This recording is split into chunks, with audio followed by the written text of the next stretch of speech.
Listen. If anybody just came out of the blue and just asked me, hey, who do you believe is the best female Yu-Gi-Oh character in the entire franchise? That would even be a hard question for me to answer. The clear-cut answer for me is Romin Kirishima from Yu-Gi-Oh! 7s. If you've ever seen Yu-Gi-Oh! 7s, then that's pretty much a no-brainer answer that Romin is a great character, and she avoids all those detrimental pitfalls that a lot of her predecessors have fallen into. Whether it was writers not thinking that a female Yu-Gi-Oh! Character could be marketable in a shonen series, or maybe the intervention of Yoshida, yes, that Yoshida. If you don't know about this menace in the Yu-Gi-Oh world, let me just give you a little glimpse about him. He doesn't give a crap about female characters. He was forced to include Luna in the Yu-Gi-Oh Zio manga, and says he would even include female characters if he wasn't forced to do so. So as you can imagine, his focus is not on them in any way, shape, or form, and he's also worked on a lot of Yu-Gi-Oh anime as well. So if you've ever seen his name attached to a Yu-Gi-Oh anime series, then say goodbye to any potential for any female character in that series. Trust me, it's been done over and over. The interesting part is that Romin is a character that's featured in Yu-Gi-Oh! 7s, aka the Yu-Gi-Oh! Series aimed at a younger demographic, which managed to do female characters better than the series that were aimed at an older demographic like 5Ds and Rings. And in case you didn't know, there are a lot of studies that show that older male audiences actually do like competent female characters in shonen series and comic books. So the fact that the younger aimed at Yu-Gi-Oh! Series is able to produce female characters better than the ones aimed at an older audience is a testament to how the new writing team approached their characters in the new Yu-Gi-Oh! Rush era anime. You will be able to notice that they're very character oriented, and they're not too heavy-handed with just making it all about the protagonist when it comes to series like Yu-Gi-Oh! 7s and Go Rush. But of course, some of you are probably disappointed to hear that Romin is considered the best Yu-Gi-Oh! Female character. You're probably ready to type up in the comment section right now about how, no, this is actually the best Yu-Gi-Oh! Female character and blah blah blah. And I get it, we all have our own opinions, but I'm not just here to say Romin is the best female character in the whole Yu-Gi-Oh! Franchise, or at least the completed ones to this date.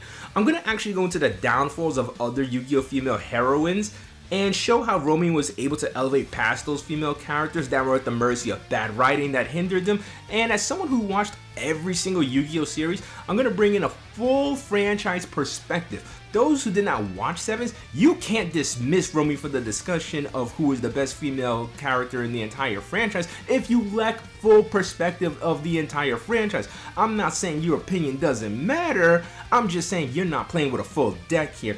And if by chance you have no knowledge of Romin Kirishima because you've never watched Yu-Gi-Oh! 7s, then don't worry, I'll share about who she is and what she's accomplished in the series and show why I believe she was done better than other female characters in the entire franchise. For the first part of this discussion, I want to put Taya from Yu-Gi-Oh! Duel Monsters and Kotori from Yu-Gi-Oh! Zio in the exact same bubble because they're both in a position of supporting characters, not duelists.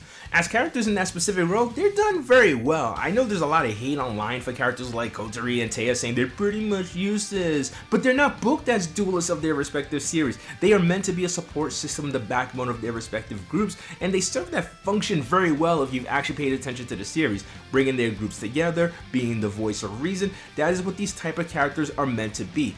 But because they are not duelists in a Yu-Gi-Oh! Series, I can't really prop them up to being considered the best Yu-Gi-Oh! Girl either, because I'm looking for the total package, as in a good character and an actual competent duelist. This is a card game series after all, so you know, being somewhat competent in the game should be pretty much a good criteria of what constitutes a great character, right? I would hope so. But I did just want to put it out there that the Yu-Gi-Oh! Duel Monsters and Yu-Gi-Oh! Zero heroines are not bad characters by any means. Now granted, Taya, unlike Kotori, falls into a pitfall that we're going to see happen with a lot of female heroines in Yu-Gi-Oh! And is that the heroine having kind of a one-sided love interest with the MC.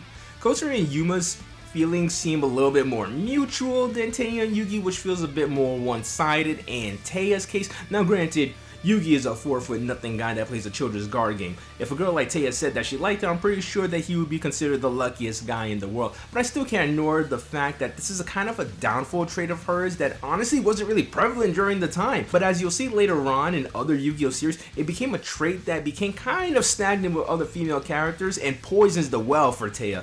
This seemingly harmless trait at the time became kind of a tired trope, as we'll go into.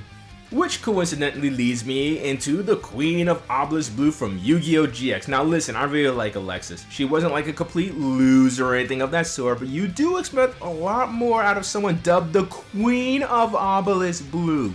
She's supposed to be the strongest female duelist in Obelisk Blue, but in comparison to her counterpart Zane/Rio, who's the strongest male duelist, their difference in skill and presentation is night and day.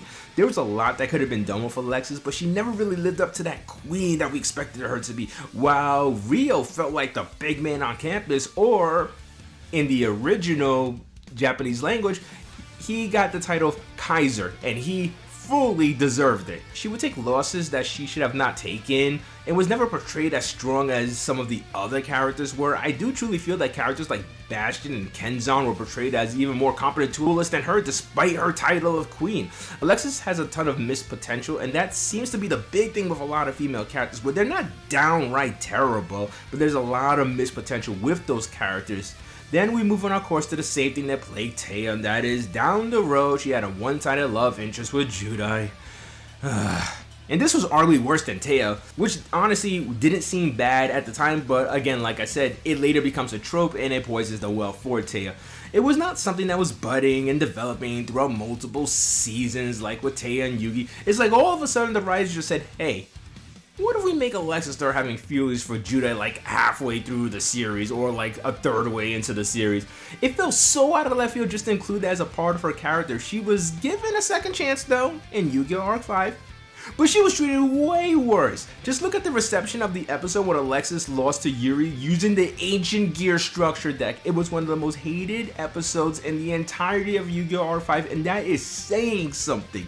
So while Alexis wasn't an absolutely terrible character, that is not who I would consider to be the best when I'm thinking about all the female characters in the franchise. I can understand really liking her, but I think putting her on top is setting the standards very low for female characters if she can be considered the best. Now we're moving on to the heroine of Yu-Gi-Oh! 5Ds. That's right, we're talking about my fave character for a long time, Aki. She broke the mold for past Yu-Gi-Oh! Female characters. She started off as closed off, cruel, complex, a character type we have not seen from female Yu-Gi-Oh! Characters before that.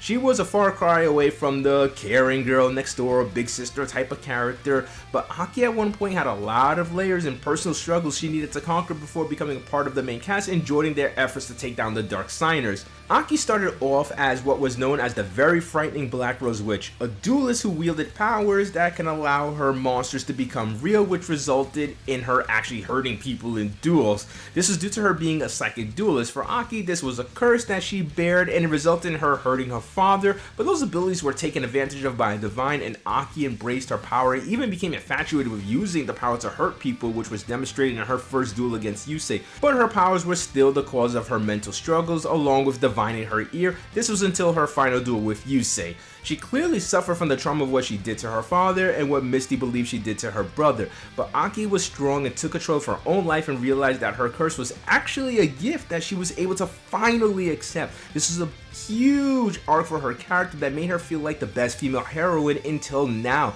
Even Aki couldn't escape the pitfalls that inevitably Yu-Gi-Oh! Females face. We move into the second part of 5Ds, and for the most part, Aki was MIA. They sidelined her by making her go to school, which was odd since, like Jack and Yusei, she's 18 and was thought to be an independent adult at this point in her life, but her being at school was probably a convenient way to get rid of her so that the series can focus more on Yusei, Jack, and Crow, who to a degree took the spot reserved for her. But heck, those Black Wings are meta, gotta give their duelists the spotlight, even if it means another well-established character has little significance from here on out. But her being pushed aside was just the start of her downfall. Remember her whole arc of accepting her powers? Well, guess what happens to those powers? Aki just loses them. Yeah, the most interesting aspect of her character and what defined her development in the first part of the series is gone, and she accepted that they were gone, like nothing.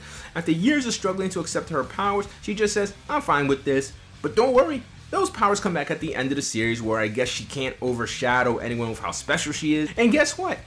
She's happy that her powers are back. In part 2, she is just completely accepting of any of her circumstances, which doesn't feel like a strong character if she's just cool with anything happening to her. She's the type of character called a passenger character that lets the plot move her, but doesn't initiate moves herself. In part 1, she was steering her fate. It might have led to the wrong choices here and there, but these were struggles she must face for her character to grow. You would figure she would be more distraught with losing a part of herself that she struggled to accept and take pride in, but her feelings wane depending on the whims of the writers. To top things off, she falls into the same pitfall as Alexis and Taya, and that again is being the one-sided love interest of the MC.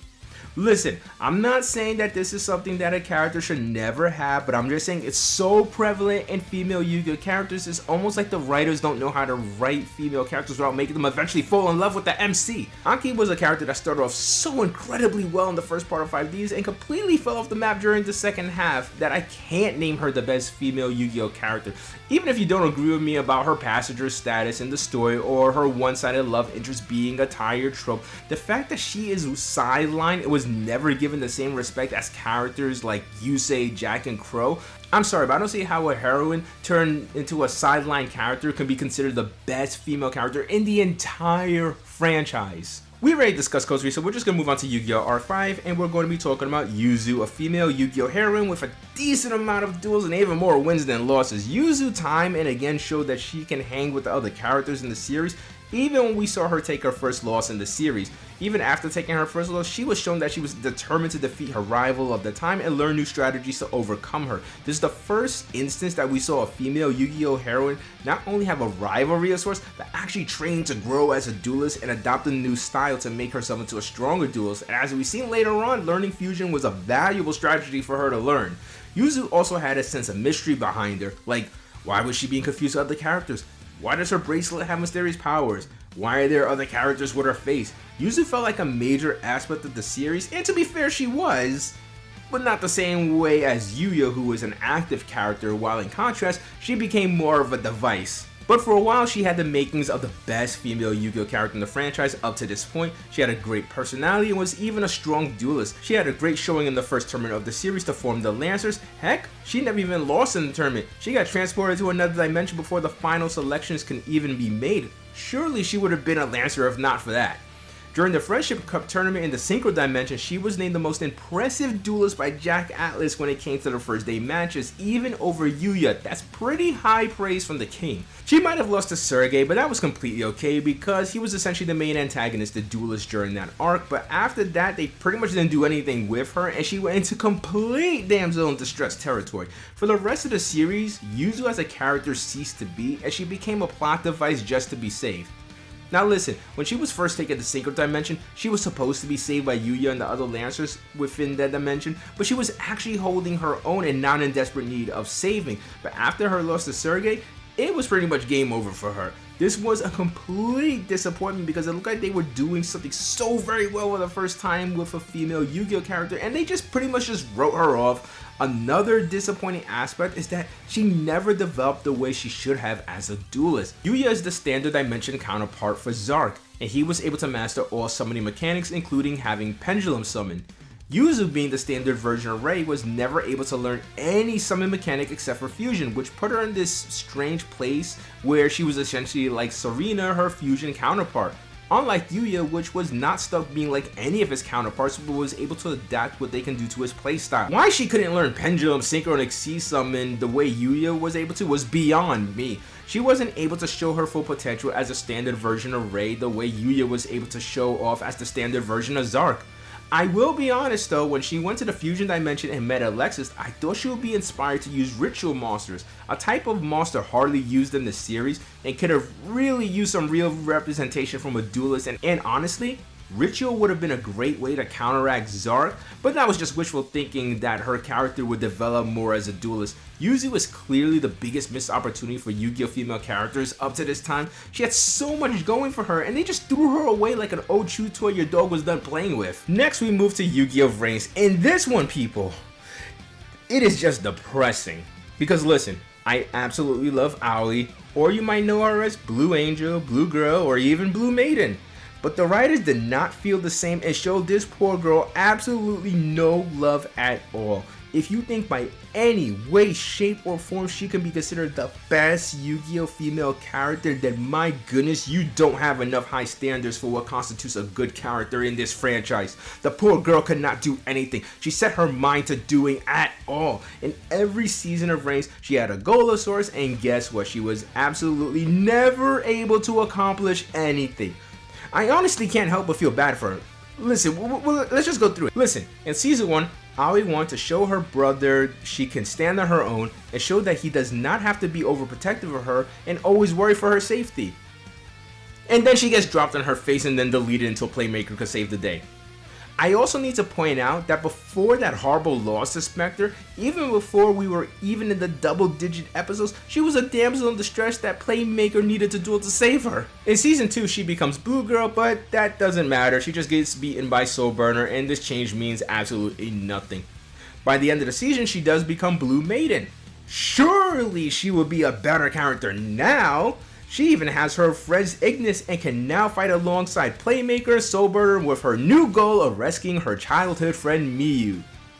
But no, she gets beaten by one of the absolute worst villains in any Yu-Gi-Oh franchise, but don't worry, Playmaker was there again to save the day after once again his partners were killed off. 2 seasons down, 2 goals she couldn't accomplish, but don't worry, there's a 3rd season.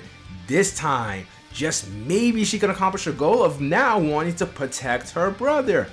We all know how this story ends for the girl who is not allowed to accomplish anything. Her brother gets deleted right in front of her and she failed to protect him.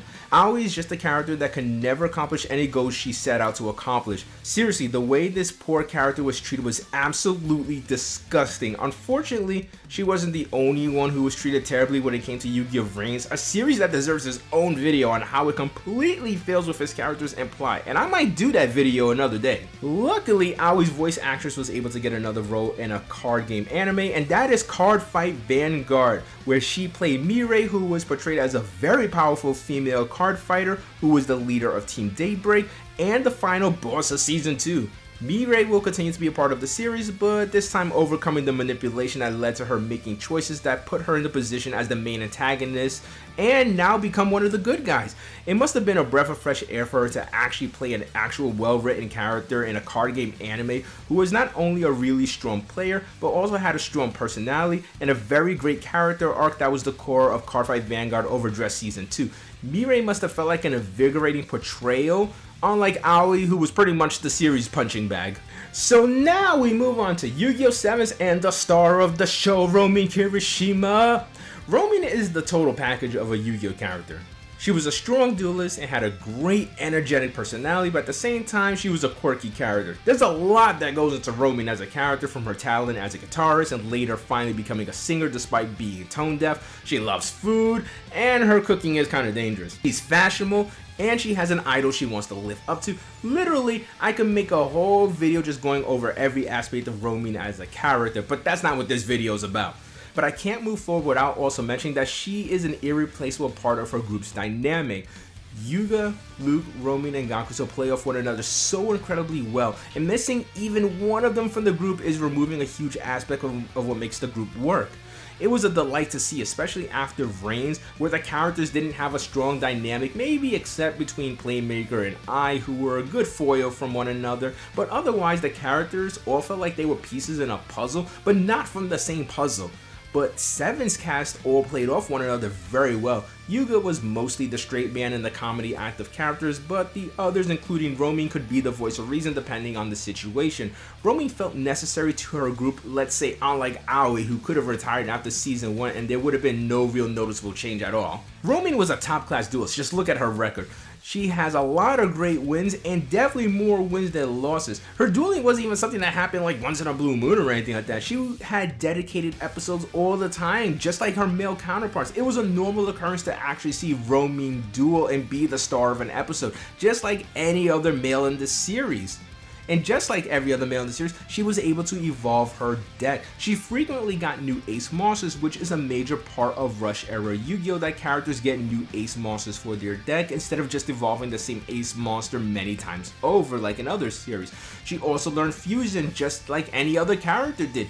She didn't get maximum summon, but to be fair, Yuga was the only main castmate to actually be able to get maximum monsters. It is strange how it took so long for Yu-Gi-Oh! To finally get a female character like Romy, but go figure, once the studio changed, then female characters in Yu-Gi-Oh! Actually started doing very well, and that's not only with Romy. Just look at Asana, the first ever female rival of the MC ever in a Yu-Gi-Oh! Franchise. You also have badasses like Tiger, aka Haruka as well. And while I'm pretty much just going over completed Yu-Gi-Oh! series, there's also Go Rush. You could look at characters like Yuamu and Yuna, and you can see that they are competent female duelists in that series as well. Romy started the trend that female characters can actually be well-written characters and strong duelists at the same time. She also has her own degree of struggles that she has to overcome, such as having to not rely on her berserk form in duels, and even need to make a choice to either be a solo performer like her idol Princess G or be a duelist. So for anyone who wants to say it is shallow to consider a Yu-Gi-Oh! Character good just because they win, I have to point out that Romy is just not a good duelist, but actually has a great personality, things she has to overcome, and she's a great character in general, not just the duelist department. As stated before, Romy has a lot of important victories under her belt, which is not common for female characters in Yu-Gi-Oh! In the tournament finals, she defeated her cousin Roa to win the first match for her team, and her team won the entire tournament, and her win contributed to that championship. This is the first ever female Duel Monsters Championship winner to be presented in the franchise. As mentioned before, she also had to come face to face with her struggles to choose life as a performer or as a duelist, and her final duel against Princess G, her idol, who gave her her ace monster Gitarna. In this duel, she was forced to make that choice of sacrifice, and instead she decided to embrace a tougher path of being a performer and a duelist. She had to show Princess G her resolve, and she was able to do so by beating her idol in the duel and show that her future was not set in stone. She was also able to defeat Yuga, the protagonist of the series, in a clean win. Not like when Yuzu beat Yugioh, who didn't understand how Pendulum Summon worked. Yuga pushed Romy into a corner, and she had to face down his field of 3 level 7 ace monsters, and she was able to overcome that powerful field and beat Yuga.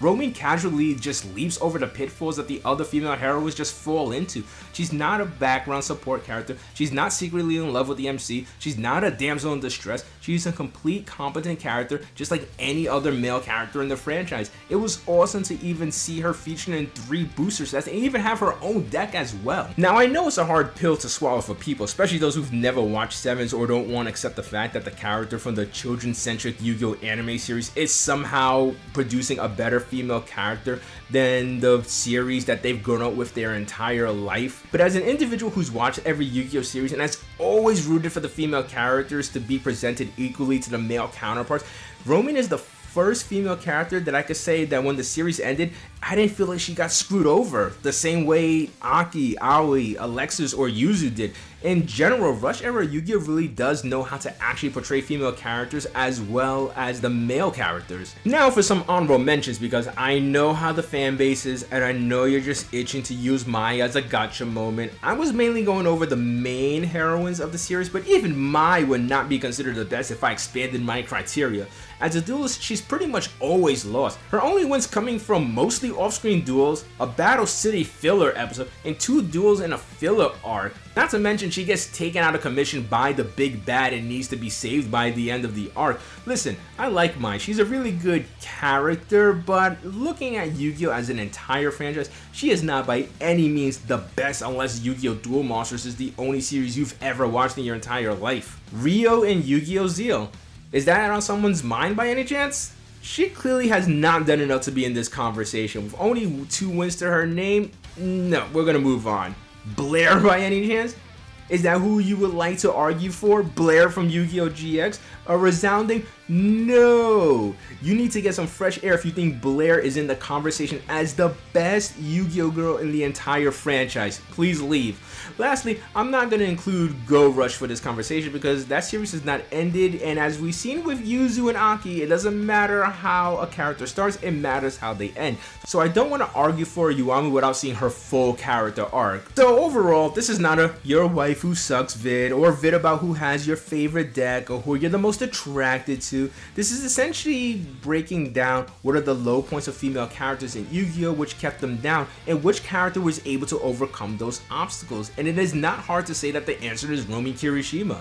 She embodies what would make a great character in Yu-Gi-Oh series in general, not just for a female character. You don't have to bring down your standards for her because she is treated as fairly as the males in her series. I'm not saying that a character should never have a one-sided love interest, or should never be a support character, or maybe not be super competent as a duelist, but it's just way too prevalent for female characters in the franchise, and any male in these roles will not be considered the best male character, so let us not set our standards low for female characters. I doubt a character like Tristan could be considered the best male character, so you shouldn't find a character like Kotori Ateo to be the best female character. You can like Bastion Masawa, but would you consider a character that was pretty much MIA for the whole last half of his series to be the best male character? Probably not, so maybe someone like Yuzu and Aki probably shouldn't be considered the best female character either since they were in the same position.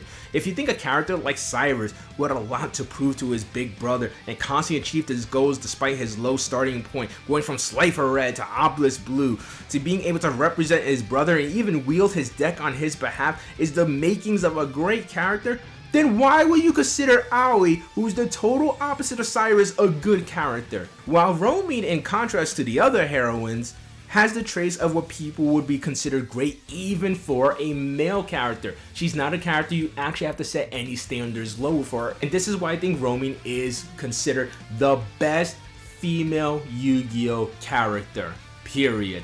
But that's all I got for you guys today. I hope this was pretty much insightful to any degree on my mindset of how I determine who is the best. I know we're all gonna have our own opinions on this, but you know, I want to hear it in the comment section if you agree or if you disagree. Let's try to keep things respectful. I hope you guys had a great New Year's, and until next time, people, remember, if you liked the video, give it a thumbs up, subscribe if you want to see more, and peace out.